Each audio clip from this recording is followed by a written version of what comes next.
Rabbi fa'fana bikal katim wa dinal husna bi hurmatihim wa aminna fi tariqatihim wa mu'afatin minal fitnah ta'ala wa fa'anati wa bi'ulumihi wa amatana bi asrarihi wa ala alaina bi barakatihi amin ya rabbal alamin.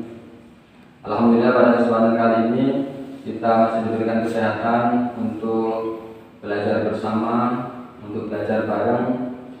Dalam kesempatan kali ini kita mempelajari kajian hadis dari kitab Bulughul Maram. Minggu kemarin sudah kita awali dengan mukadimah. Untuk kali ini kita masuk dalam materi hadisnya. Bismillahirrahmanirrahim. Kita Thaharati. Pembahasan kali ini tentang masalah bersuci. Bersuci itu, toharoh itu maknanya adalah bersuci. Bersuci baik dari hadas maupun dari najis. Bersuci itu ada dua. Yang pertama dari hadas. Yang namanya hadas itu bisa hadas kecil maupun hadas besar. Hadas ini tidak kelihatan.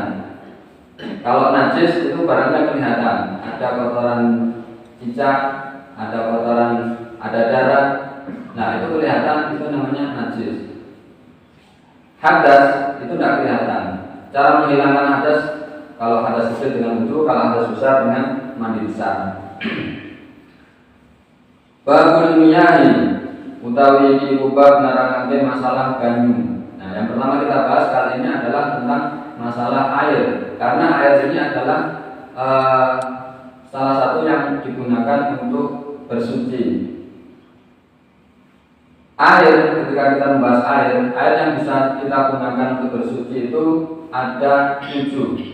Ada 7 macam air yang bisa kita gunakan untuk bersuci. Dan ke-7 ini sumbernya berasal dari 2 tempat, dari langit dan dari bumi. Maksudnya dari langit itu adalah turun dari langit, yang dari bumi itu muncul bersumber dari bumi. Yang pertama adalah ma'us sama. Ma'us sama itu adalah air hujan.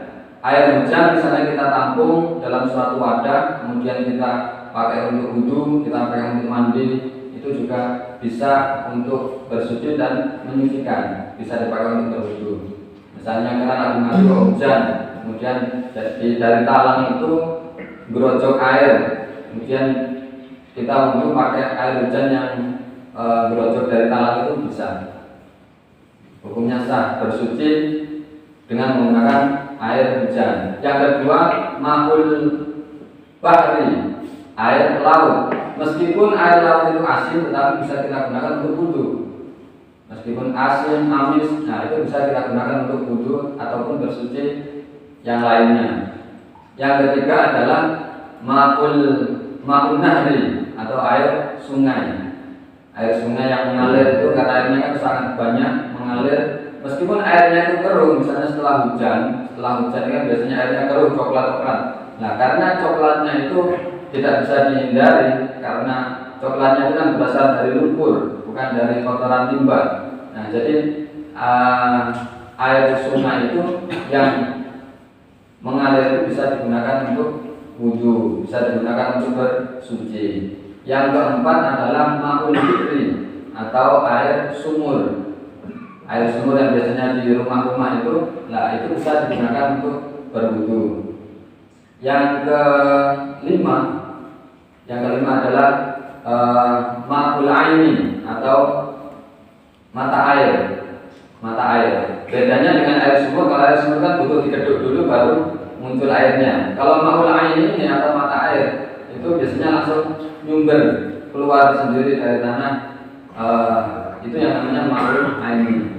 Yang ke-6 adalah ma'ul salji. Nah, kalau di Indonesia ini kita tidak ada salju ya.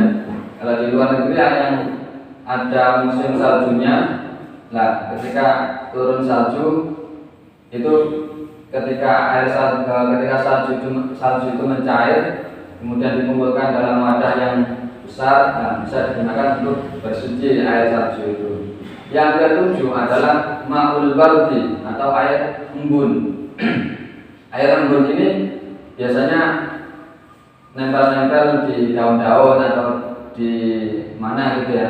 Nah misalnya kita tidak nemu air yang banyak, kemudian kita ke sawah misalnya, di daun-daun itu kan banyak, kita ambil air dari tumbuh-tumbuhan itu, dari embun yang menempel itu, kemudian kita pakai berwudu, bersuci, yang lainnya juga boleh, bisa. Jadi ketujuh macam air ini adalah air mutlak yang bisa kita gunakan untuk bersuci. Jadi tidak mesti dari air keran ya, tidak mesti dari air keran yang mengalir.